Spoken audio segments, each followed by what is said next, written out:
Espiritu'y magtuturo ng aral at pagkukuro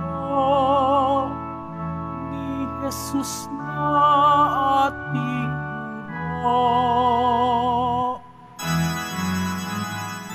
Hallelujah,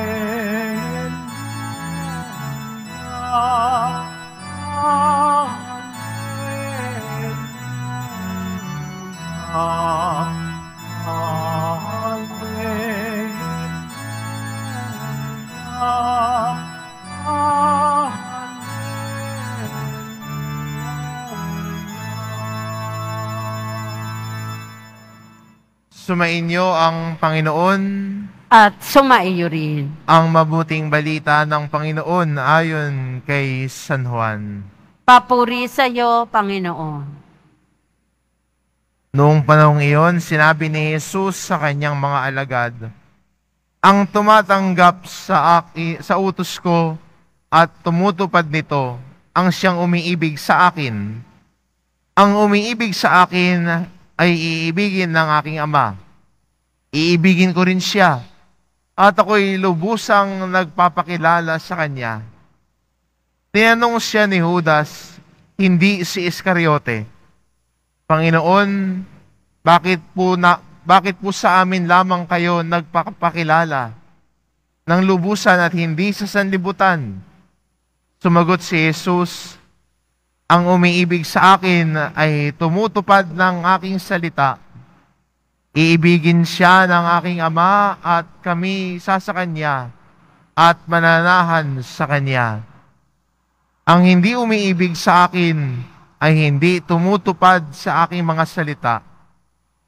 Hindi akin ang salitang narinig ninyo, kundi sa Amang nagsugo sa akin. Sinabi ko sa inyo ang mga bagay na ito, samantalang kasama ninyo ako. Ngunit ang patnubay, ang Espiritu Santo na susuguin ng Ama sa pangalan ko, ang siyang magtuturo sa inyo ng lahat ng bagay at magpapaalala ng lahat ng sinabi ko sa inyo. Ang mabuting balita ng Panginoon. Pinupuri ka namin, Panginoong Heso Kristo. Magsiupo muna ang lahat.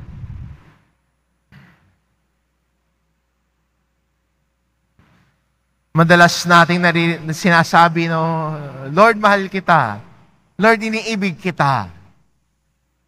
Pero, ang paalala sa atin ng Ebanghelyo ngayon, paano natin isinasabuhay ang pag-ibig natin sa Diyos? Na sana yung pag-ibig natin sa Diyos ay hindi lamang mga kataga, kundi sana ang pag-ibig natin sa Diyos ay kasama roon ang pagbabalik loob at pagbabagong buhay. Kaya sa ating Ebanghelyo, sinasabi ni Jesus sa atin, ang umiibig sa akin, ay sumusunod sa utos ko, ay nakikinig sa utos ko at tumutupad nito. Yun ang umiibig sa akin, yun ang sabi ni Jesus. Kaya maganda rin sa atin bilang Kristiyano, ang Diyos na nagmamahal sa atin, ang Diyos na lagi nating kalakbay, ang Diyos na kasama natin, ay inaanyayahan tayo sa isang pakikipag-ugnayan sa Kanya.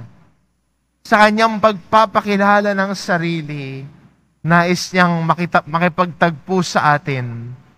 At tayo rin naman bilang Kristiyano, nakita natin ang kabutihan ng Diyos, at tayo rin ay sumusukli ng pag-ibig sa Kanya. Kaya tayo mga Kristiyano, hindi lang tayo naniniwala sa Diyos, minamahal natin ang Diyos. Sapagkat ang Diyos ay lagi nating kasama. Ang Diyos ay nariyan para sa atin. Pero maganda rin makita bilang responsibilidad natin, kung mahal ko ang Diyos, sana ang buhay din natin ay nakatuon sa pakikinig sa Kanyang salita at pagtutupad at pagsasabuhay nito. Minsan kasi naiiwan lang tayo sa pakikinig. medyo hindi na nagkakaroon ng konkretong buhay sa atin ang salita ng Diyos na naririnig natin. Minsan, may nanay na sinabihan yung anak niya, tama na yung kakalaro mo, maligo ka na.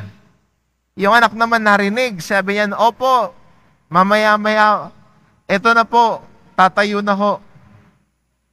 Narinig naman yung anak niya, yung utos ng nanay niya. After 30 minutes, sumilip yung nanay. Andun pa rin yung anak, naglalaro pa rin. Nasabi niya, di ba sabi ko sa'yo, tama na yan at maligo ka na? Opo. Sabi ng anak, opo ulit. Narinig naman niya yung utos ng nanay. Pero hindi pa rin tumayo. Naglalaro pa rin. At ikatlong beses sumilip siya. Tama na yan, di ba? Sabi ko kanina pa. Sabi ko sa'yo, maligo ka na, di ba? Sabi niya, opo. Kung hindi tatayo yung bata doon, hindi titigil ang nanay, kakasabi lang, di ba sinabi ko na sa'yo? Ganon din sa buhay natin. Ang Diyos ay patuloy tayong pinapaalalahanan. Patuloy din pinapahayag sa atin ang kanyang mga aral at turo. Patuloy ipinapahayag sa atin ang kanyang salita. Pero sana ang lahat ng ating pakikinig na ito ay magdulot din ng pagbabalik loob at pagbabago ng buhay. Kaya hindi ba ang taong nagmamahal sa Diyos, lumalago sa kabutihan? Ang taong nagmamahal sa Diyos, nagbabago ang buhay. Bakit? Kasi hindi na yung dati niyang gawain ang nagiging parte ng buhay niya, kundi nagkakaroon ng pagbabago dahil ang salita ng Diyos ang umuhubog sa buhay niya. Kaya maganda rin sa atin, hayaan natin yung salita ng Diyos ang humubog sa buhay natin bilang mga nagmamahal sa Kanya.